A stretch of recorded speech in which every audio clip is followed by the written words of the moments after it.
Welcome to Art is Moving podcast. This is Lisa and Lauren. We are so excited to have Cathy Malchiodi with us. Cathy, introduce yourself to our audience, please.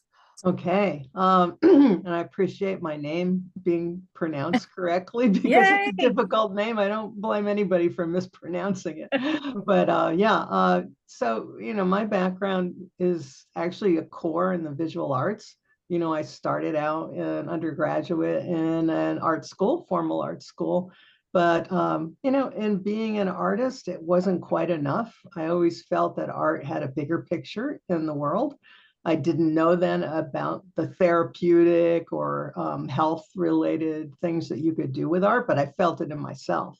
So somehow that pathway evolved into studying things that were related to the arts, art therapy, dance movement therapy, music therapy. And I eventually got that pathway to become an expressive arts therapist, also a psychologist, because that's how you can work in mental health more easily. But still, my core is in the arts. So this long pathway of using the arts for personal growth and self-care and self-sustainment, but also in being really fortunate to be able to take that information and leave my core as an artist as part of it in working with people to help them find those same pathways. And I think today in this world right now, it's even more important for people to consider that pathway. So that's my fortunate life path in the arts. Love it. Speaking of that, the necessity of it at the moment, I'd love to ask you the question, what can art do for us emotionally? So that's a big question that I don't know if we have the answer to through science. Let's put it that way. But we have that answer through humans' behavior for thousands of years and going to the arts well before we ever had things like psychology and psychiatry and psychotherapy, all the mental health domains, all the healthcare domains. People went to the arts to feel better. So, I always say when people ask me for evidence, right? I get asked a lot for that. I say, okay, there's evidence coming out in this century through neuroscience and, lots of wonderful research studies. However, the thousands of years of humans doing this to recover and restore and repair is the real evidence. So, it had to do with emotions. It had to do with transforming things that felt really uncomfortable or traumatic, loss, things that went on within communities.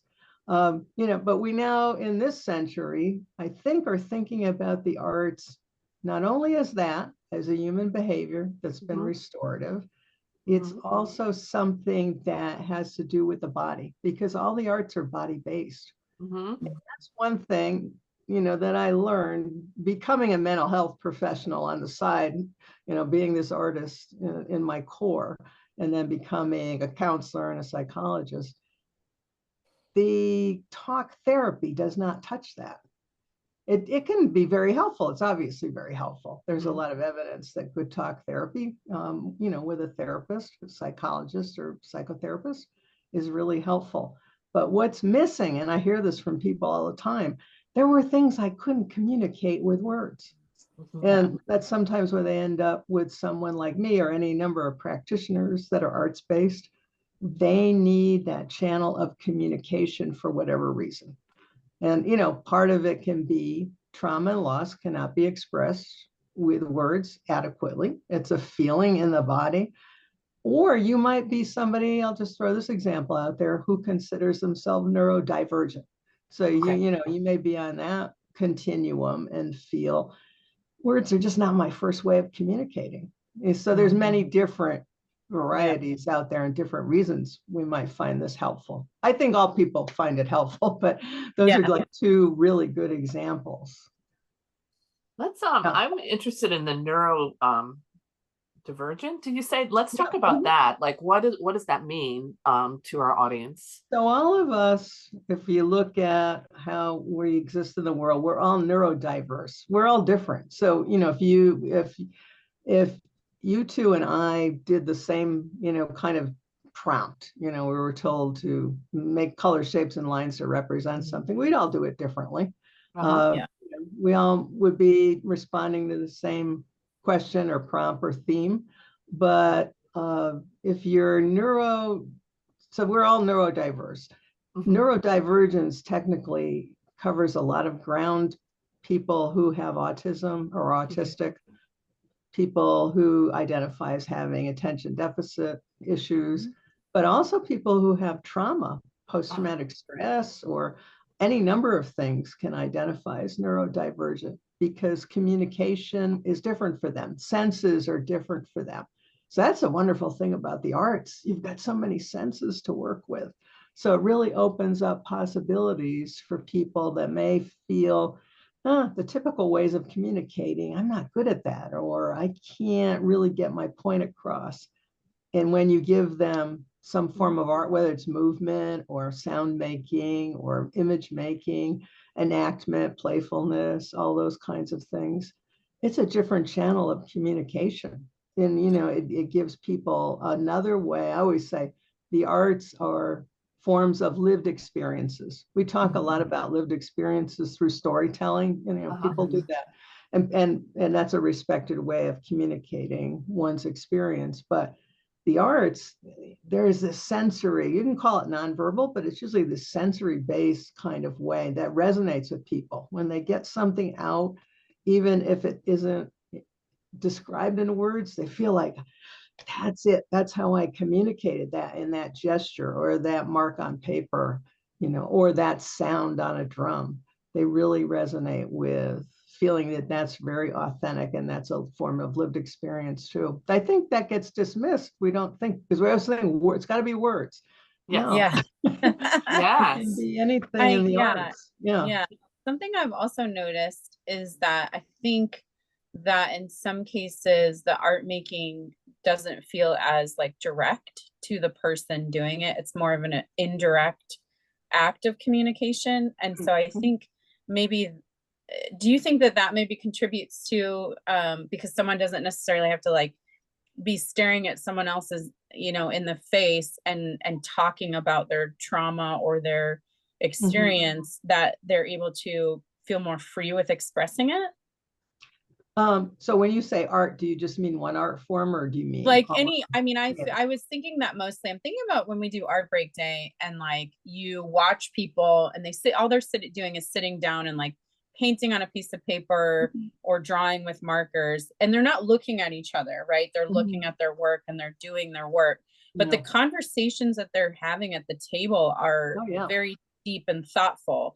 And I'm curious if it's because there is an indirectness to it and you feel less in the spotlight per se. That could be, the answer to what researchers, and they're not necessarily in the arts, but in language and development, they've known for more than 25 years that if you and I sit down and just have a conversation together, we might have a good conversation and a lot of things are shared. But if as the therapist in the room, let's say, and I'm working with you, and I have you draw or doodle while I'm talking with you, you'll tell me 2 to 3 times more than remember more than just talking alone. So is that the indirectness, or does, which I think might be the connection, images stimulate language? Because even early on, when we're young children, there's a point, if you have children or have been around young children, people start to ask them about their scribbles. And, you can't even tell what they are, really. But then the children start to respond and start to tell stories, and they start to, develop their language skills that way and their storytelling skills, because an adult or a caregiver is there asking questions about that. So we don't know the answer. I think what you said is possible, that because it's not so direct and there's something else flowing in that moment that stimulates language. Also, a lot of times for people, these are novel activities, they're novel experiences. So then you feel less inhibited. It kind of brings things up in a way. We just don't know the answer to that, but we know the response. We know that people get a lot more out, and especially in a group where they're just hanging out in a studio, for example, and doing things together, and they may be working on their own thing. but there's a lot of interaction and a lot of things going on in the dynamics. So community is a really important piece, I think, in all of this that doesn't get talked about enough, that there's a lot of different relationships going on that help people feel safe and comfortable, and we're all doing something together, and we're all here supporting each other in some way, even if we're just working on our own creative act. Yeah, these are things that are really remarkable about how the arts really bring about health. Yeah, art is healing. I have a question, like more of a challenging question, because at Art Break Day and in our experience of facilitating art, there's that fear factor. I don't have the courage to sit down. No, I'm not an artist. When it's not even about that. So let's talk about that. Why do people, or at what age do people start getting fearful of, like, I'm not good? You know what I mean? I can't draw the apple like an apple. And when the benefits are like beyond, right? So that's kind of so we don't know that now because of all the changes that we've gone through with now children are focused on devices. That was not true in the last century. So the last century research, I don't think, has been updated, but we really knew previously development, like at about the age of 10, we kind of get divergent then. And some people stay with it, but very few, and others, just go on to do other things. I mean, you have a lot of things to do as a child going into, pre-adolescence and adolescence with learning skills and the language areas and math and all these different things that are going to prepare you for life. So a lot of people don't stay engaged in the arts. So I could say previously, and it's probably still fairly true, but we don't know for sure if it is the same as it was before devices came along, all our iPhones and desktop and all this. But people usually stop at about the age of 10. And I can see it kind of when they first come in, if we're doing visual stuff, because they're just kind of back there in that age range. And, what I say is, look, it's like language. If you stop using a language, you don't get any further in it. And this is a language. And we're going to do a lot of different things that are just mark making and just see where it goes, or see if this really resonates with you, because making sound or music or something else might resonate. But let's see where this goes. But they're kind of relieved to know that the rest of the world has kind of stopped there. But the thing I really want to say is there's a difference, and I think people need to pay attention to this. The two words that we use a lot are creativity, creative, and expressive. And there's a difference in that. And I've always leaned into expressive because let's put it this way. Every day I don't necessarily wake up creative. I'm somebody who went to art school, right? Right. No, there's some days it's just not coming in that direction. But you can always be expressive. And once people hear that from me or whoever is facilitating something, okay, you're just going to be expressive. You can just, express through a movement something, or express through how you're sitting a certain kind of feeling, or express through, a sound making instrument, or express on paper, or choose a color. What kind of, shape, color, and line are you today? That's just being expressive. I think creative has gotten in the way a little bit. People feel like, no, am I creative? I don't think so, and eventually people do find out, though, if they stick with it, they have a moment where they think like, I really did this well. I'm really proud of this, or I really got something from this. I think I had a creative moment. And they probably did for them, because it's personal, it's cultural, it's got a lot of different definitions for different people. So I think we have to be a little bit cautious of bringing that in too soon, because then people think like, oh my goodness, am I creative? And a lot of the criticism comes up in their internal dialogue. If we go with expressive, we all can be expressive, just in very simple ways, and then that can lead to other things. So we always try to tell people that it's about the process, not the product. To try to get them to remember that. But they still might hear in their heads that word creativity. I know. And I think I like the idea of just it's about expression. It's not about It's not about having to, I don't know, reinvent the wheel, right? I think that a lot of people think creativity needs to be something that no one's ever done before. They kind of put it in that category, and I wouldn't put it in that category, but you know, well, we judge ourselves, and I think, creativity, I always thought, well, that leads to some kind of product that gets a label that it did reach that, whatever that magical standard is of creativity. So that's another thing. I always have conversations with people about, what their life history was, personal history with the arts, because they have some really interesting stories to tell about times maybe early on. I had a really learned friend who speaks 7 languages and has 2 advanced degrees. And she remembers with crystal clarity when she was 8 years old in a classroom and the teacher held up her picture. And it was a picture of a horse, but the teacher held it up and said, "Isn't this the most wonderful picture of a sewing machine that I've ever seen?" She stopped drawing then. I'm sure. The rest of her life, and she became very skilled in languages, right? 7 languages, advanced degrees that were really a PhD and a couple of master's degrees actually. And she remembers that moment, and she said, every time somebody asks me to do something like that, I freeze. So just have that conversation with people and find out, like, oh wow, well now I understand somebody traumatized you about your ability to do any kind of expression, and creativity has been, just off the menu for you. And, no, for sure. Stories. No, Lisa she calls those art wounds. And I feel like everyone has an art wound. I mean, I have like tons of different stories. We all have art wounds. Right.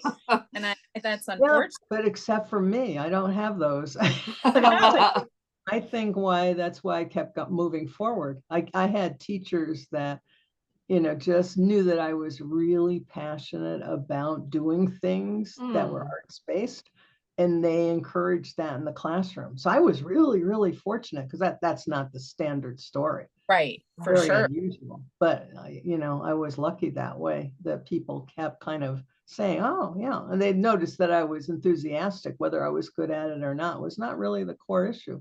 That I was enthusiastic and really was excited about being in those kinds of activities. So, well, that's a curious thing in terms of like our culture and society, is that we tend to speak a lot more towards talent than we do about passion.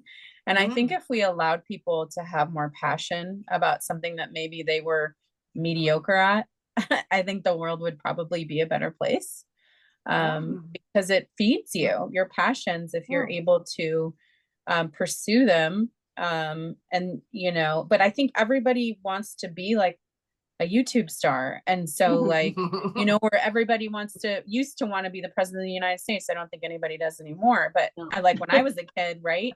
That is one position that not many people are going to get. And so you can't really necessarily, you have to find a way to balance that conversation with kids about like, well, what else are you passionate about? Because I think pursuing a passion and not having to reach the top of the summit is not something that many people talk about.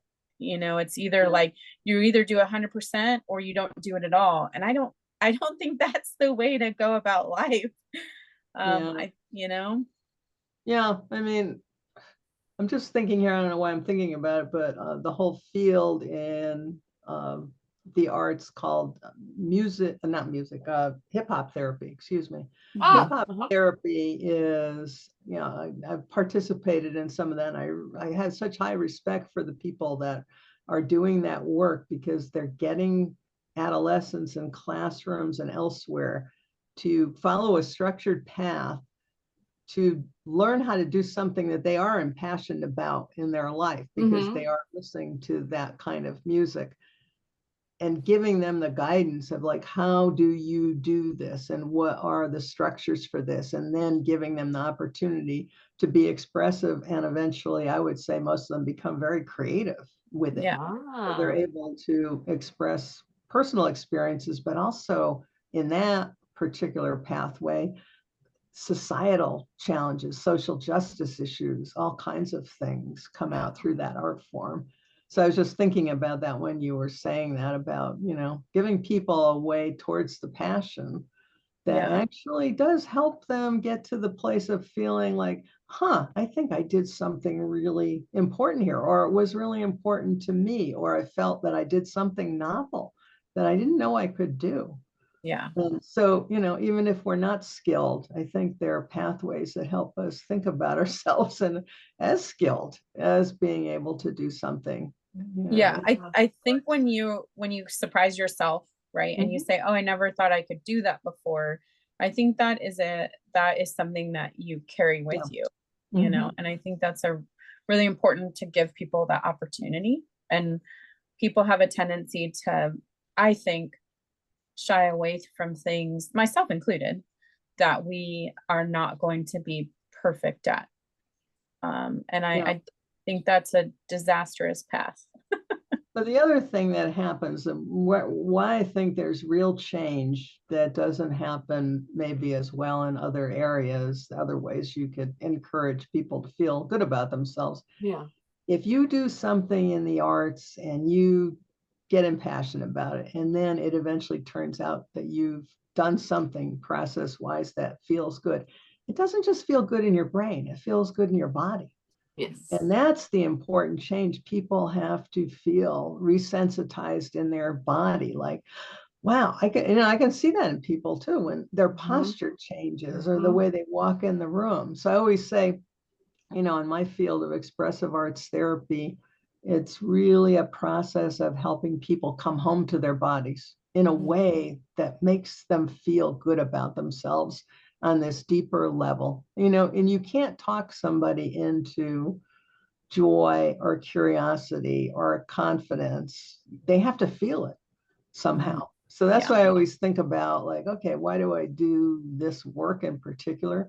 I think talk therapy, again, really works in a lot of settings. There's a lot of evidence for it making really great changes. But a lot of times people need to feel it much more deeply. You can't talk people in a session into feeling happy.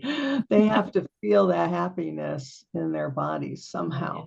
So this is the thing about the arts. Again, we can tell stories through it, of course, and and eventually maybe even tell those stories in words, but it's the senses that are the most important, because it's a sensory-based experience.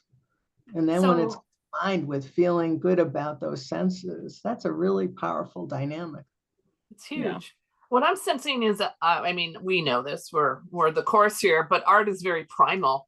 But so you were also leading to technology and devices, and we're in this new crazy world where we are disconnected with our body. Absolutely. But and as I think generations grow, it's going to be even more difficult because, artificial intelligence is off the charts. But how do you become the illumination to people to go, hey, this is primal, this is who you are, just move, just feel it. And so how do you do that? How do you, is it a mother?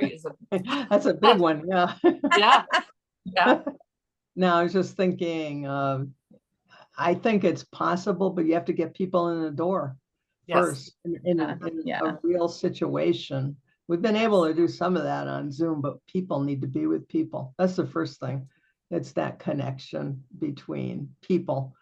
And that's where a lot of things happen in the arts, when there are groups of people and communities participating together, even if they're doing their own thing, but they could be doing something together, singing together, making sounds together, or enacting together, or working out some kind of group process in the arts. That's the first thing. That's the piece, is getting people, and especially young people, away from the devices a little bit. And I think there's hope there. There are adolescents now that have learned and seen that getting off their device has given them better sleep. It's given them better mental health. And they're open for these opportunities if they're provided. That's why we need so many more of these things that are available in communities, that are accessible, so people can get to them, to be in real to each other. I agree with that in terms of the accessibility. I think there needs to be something that an adolescent can discover. And if it doesn't exist, then they're never going to discover it. And I think that is the part that sometimes saddens me, is that the resources, you can't have an art center open if nobody shows up. So, right. It's sort of like it just, I guess it seems to be like it needs to be a cultural, societal push towards it.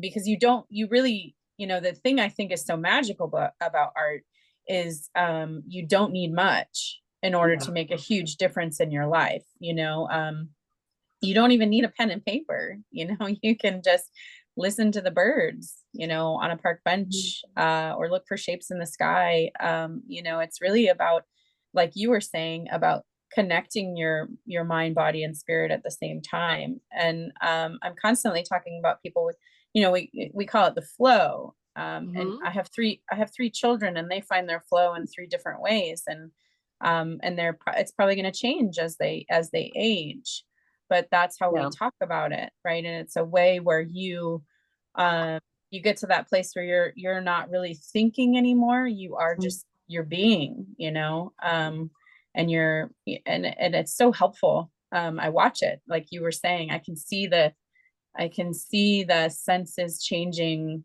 moment by moment in my children. And it's hard because you're like, I want everybody to do that. I want everyone to experience that, And so I know there's never a magic pill, but like, is there like do you think there's one tiny thing that like you could suggest to someone, like, oh, hey, well, why don't you give this a try? Have you ever, in your experience, is there something that you lean on? I don't know that there's one thing for everyone, but one thing that, if we're back to the adolescent stage, journaling and making that visual journaling and maybe writing, seems to be still a pretty powerful thing if you can get, that individual involved in that. But I wanted to go back to, I think, what you were saying, you mentioned the word flow, and this is the thing in expressive arts I look for, is if I can get somebody involved in it, where's that creative flow for them? Because that's a unique restorative experience. That's like being mindful and being timeless and being totally absorbed in something that you just really love to do. And now what I'm going to say is more of what a therapist looks at these days, which we have pretty rampant in our society. Feelings of freezing and feeling immobilized. I can't do anything to change my situation or the situation in general, or feeling like I'm always wound up. I want to fight this. I feel angry. I feel anxious, or wanting to run away from it all, which we call the flee response. So we got fight, flight, and freeze are the 3 things people talk about in trauma the most. There are other things, but those are the 3 basics. How I think about it is we've got in the arts 2 things that counter those.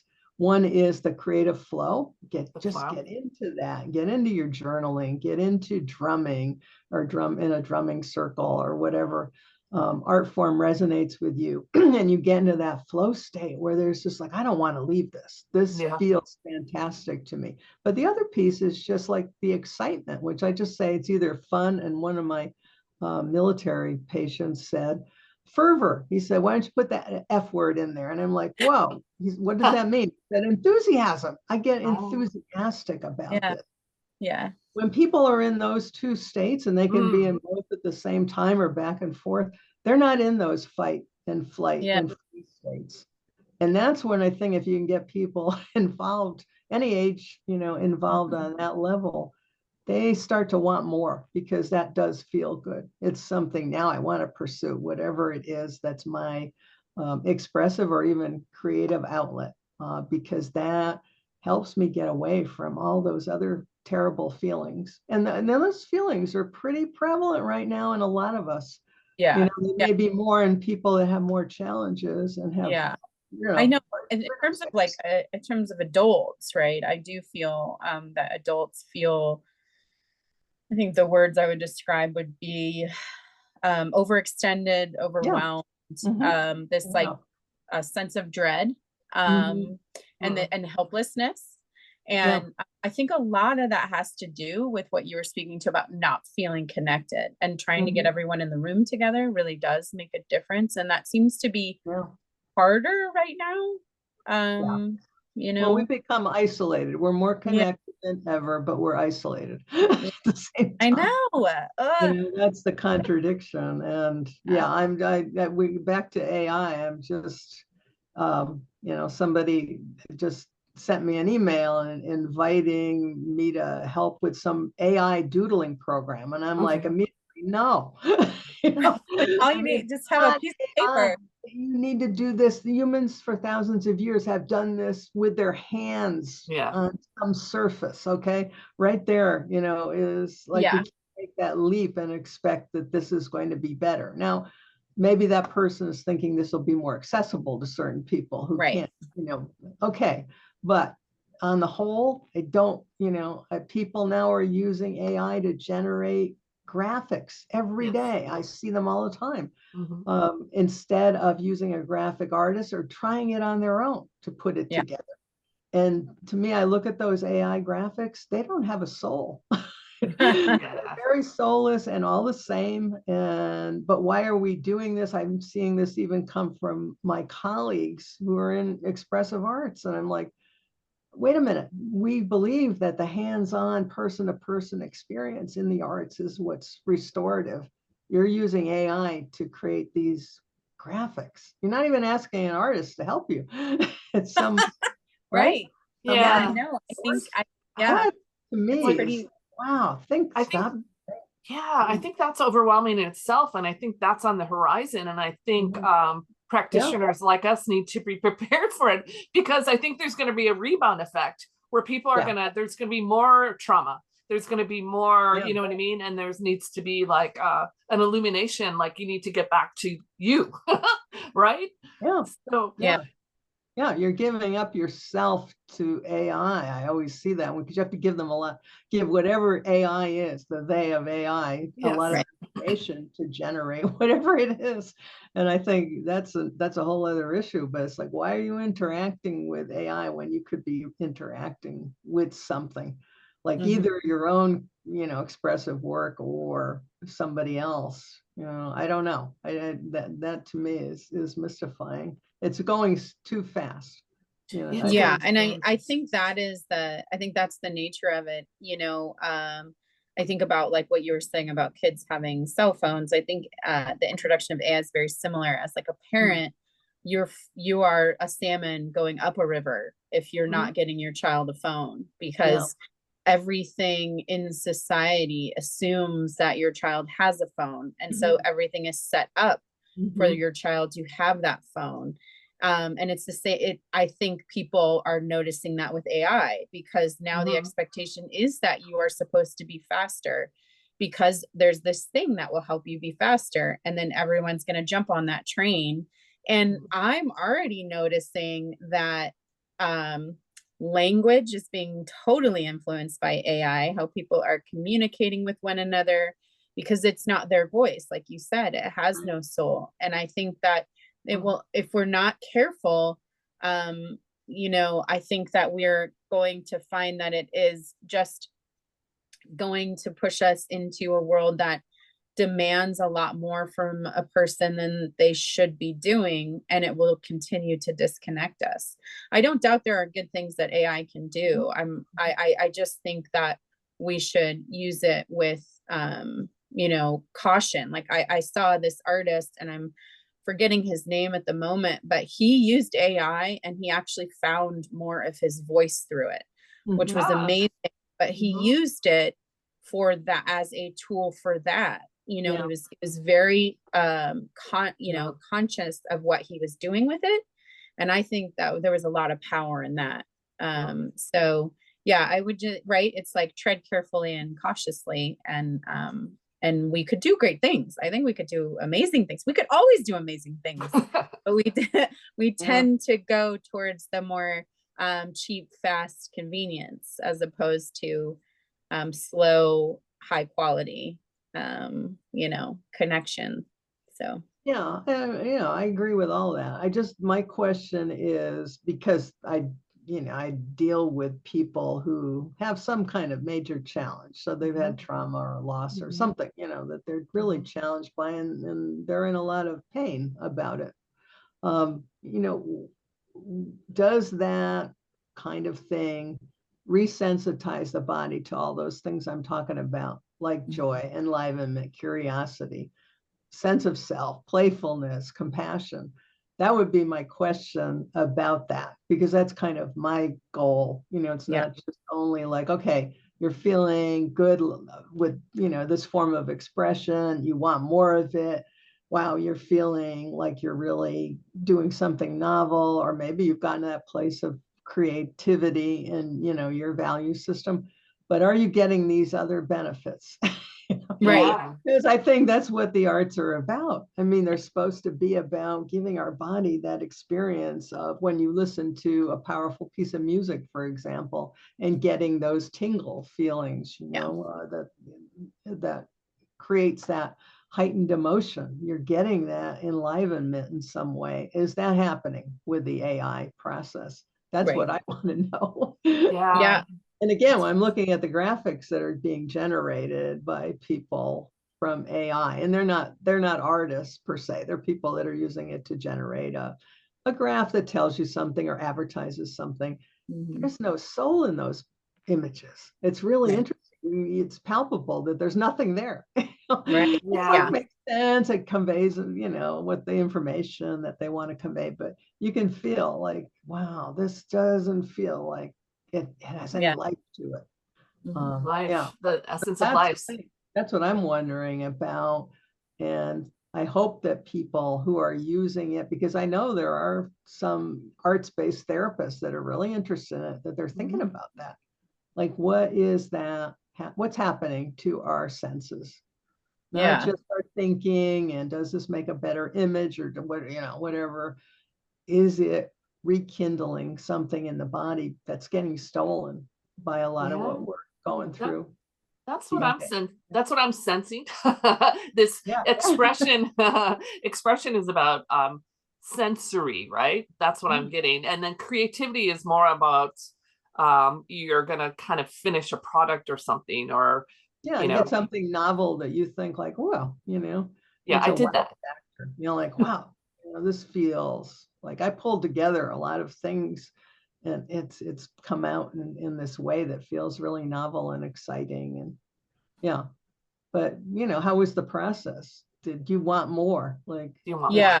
I love that. I love that notion of like the idea of finding your flow, and then that fervor. I like that word. I think that's really like that you're really, it gets you excited about it. That's another thing, is that like I don't know that many people allow themselves even to get excited anymore.